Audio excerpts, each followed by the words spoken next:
Good afternoon, all you turkey chickens, sons of biscuits. So, I've owed you this video for a while. I raised my purple GTR. I don't know what color it is. The car just technically purple, blue. It's like both. So purple. I don't know, whatever.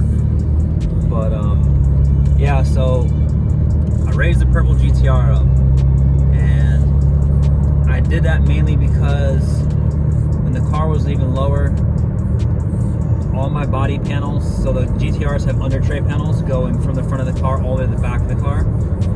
So with the car being so low, I mean, not as low as my black car, but low for a GTR, whatever you want to call it. Yeah, I hit every single panel, everywhere I went. The car drove really, really bad. And the car drove bad mainly because, like, I don't know how to put it. The control arms are really long. So every movement that the car does is kind of amplified almost, versus if you have like a shorter control arm. It's like the same concept as if you put spacers on your car. When you put your wheels out much further, even if you have stock lock, all of a sudden you can catch a little bit more angle by pushing your wheels out further, just in general. So basically, with the car being slammed, I had reached the maximum ability of the factory suspension. And I don't plan on putting aftermarket control arms on this car because I like the factory bushings, because the car is much smoother, much more comfortable. And then, like, if you launch the car, or if you do more aggressive driving, the subframes and control arms will absorb a lot of harsher driving conditions, whereas like my black car has adjustable control arms throughout entirely. So that car absorbs nothing. You get all of every bit of feeling straight to, you know, your body, whatever, right? So basically, not only did I raise the car because, you know, like I said, it drove like shit, and every time I hit a bump, the back of the car would sway like this and shit, even though I had readjusted the toe to be as close to a zero as possible, which is impossible with stock control arms and the car being as low as it is. So I raised it up. Car drives much better. It's actually been raised for a while now. I also couldn't stand the fact of how sunk the like the wheels were and shit. So yeah, I couldn't be doing that shit no more. I do plan on putting a new set of tires on the car, and so that way I can do like wheel spacers and push the wheels out to have a more aggressive fitment. And I'm gonna go with a slightly, you know, stretched tire. Like the rears are like 335 tires, which I'm gonna do a 305 in the rear. So I'll do a light stretch just so I can be more aggressive with my wheel placement. When I first slammed the GTR, the purple one, when I first slammed the car, yeah, I totally forgot that in the where the fender meets the front bumper, there's that little corner light, and there's a bracket there, and there's a really sharp 10mm bolt and bracket that go there, and I cut the fucking both front tires like all the way around with that one, which I'll show you here in a second. But yeah, long story short, the car didn't look as good, drove like absolute dog shit, and it was killing tires really bad too, surprisingly. I mean, I can't say surprisingly, but normally when you slam a car, it doesn't eat tires right away, but I could smell tires constantly being eaten. So I mean, like, it was pretty bad. So then I had to get the tires taken off the wheels, had to flip them, do all that bullshit. That sucks too.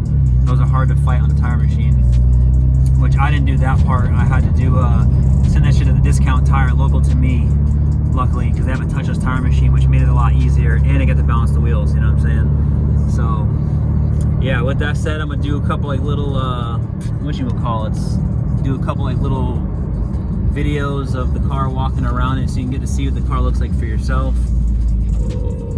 Actually pulling into the place where I'm gonna do that right now. So yeah, I'll show you what the car looks like now, which still looks good, you know what I'm saying? You've seen some pictures of the car on IG, obviously, because if you're looking at me on here, you know you're already on my IG anyway, so you see what the car looks like. But yeah, so I'm gonna show you some of the car now. Boom, motherfucker! So yeah, I forgot to mention too, that when I slammed the car, I blew all my axle boots, all my inner axle boots. Like, they're literally all fucking gone. And now, of course, I get the clicky axles. So while some of the axles aren't expensive, some are really expensive. So like, I think realistically to replace all four, I think is like $1,000. You know, used of course, not no fucking brand new shit. But yeah, it really fucking sucks. So yeah, I'm just gonna rock them shits and just let it fucking keep going, because I mean, I've broken axles before, and I mean, honestly, they're way more durable than you expect. Obviously, it's a different story when you're drifting and shit, because usually when an axle breaks, like, it fucking breaks and like that's it.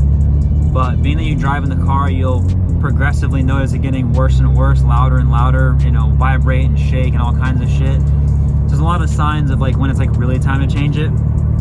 So, you know, yeah, well, that's how it is sometimes, baby. You heard? All right, that's it. Shit's over. Goodbye. All right. So I gave you the walk around. It's really windy, so I'm not sure if you're even gonna be able to fucking hear me. But I mean, the car's still not like not low. You know what I'm saying? But I can definitely clear a lot of shit. That's for sure. Put some new side skirts on this joint. You know what I'm saying? Got them shits from Mark's a lot. I was looking at getting these because I have a similar set on the black car, but these are the Nismo skirts. The black car just has like the aftermarket ones, whatever. But yeah, I mean, I don't know why the car's looking even higher right now than it normally is. Probably because like the way like the ground is sloped here and shit. But yeah, basically, man, getting old, you know what I'm saying? But yeah, baby, she's a little bit raised up.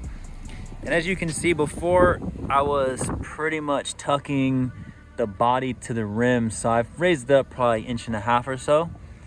So it's nicer. You know, like I said, it's a smoother ride, it's a lot better. However, I've had to remove some of my wheel well arches and shit originally.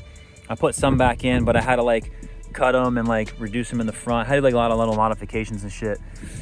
So I did all that shit. But yeah, once I put the new tires on also, like these are, like I said, these are 335. So when I go to a 305/30, it'll give me some less sidewall. So the sidewall should be right about at the top of the tire, maybe tucking just a bit. So that'll also bring the car a little bit lower naturally. And I fuck with that. I'm still trying to dial in the suspension in this car too, but you know, whatever. But yeah, like I said before, I straight cut the fuck out of the tire, because right here, let's see if I can get closer. You can't really see it. Inside here, you have the bracket that runs along the bumper, and it's got a 10 mil that sticks down and has a really sharp like steel bracket, so it bolts to here. Basically, you can see it pretty much lines right up in this motherfucker right here. And I cut that bitch wide open. Oh man, my knee. There we go. Yeah, I cut that bitch wide the fuck open, which sucks. You know what I'm saying? That's, you live and you learn. I always like to go like 10 steps backwards so I can see how far forwards I can really get. It's kind of the way I look at things. You know what I mean? Because I don't have to slam the car as low as I did, but you know, I want to slam the car, let's see how good it looks or bad it looks, and then kind of go from there. And then, you know, it's just, I don't know, man, it's just different. It's different. So yeah, that's it. That's how this motherfucker looks now. It's sick though. I mean, it's cool. I want to do this car very different from my black one. The black car is a drift car anyways, so this car is going to be a little different. I do daily drive this car, so now it's my daily driver for the daily driver. I'm not really sure if you guys can hear me. These are those fucking wind. Holy shit. But yeah, so I'll make another video, probably just like tell you some more of the plans of this shit, whatnot, you know what I'm saying? But for now, this is what you're gonna get, a little video of me just telling you about fucking lifting this bitch up and shit. I already damaged the lip a little bit more. I fucking ate some shit up over here.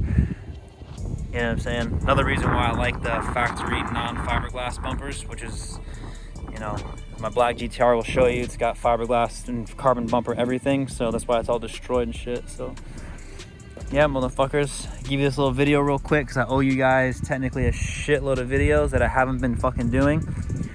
So yeah, this is where I'm gonna end this motherfucker, and I'm gonna work on the next one because I need to get off my ass and get you some videos and shit. I'm gonna change a few things up, see how it goes, and stay tuned for some more shit coming up that I got. I'm still working on in the background and shit. All right, motherfuckers, I'll catch you on the flip side, bitches.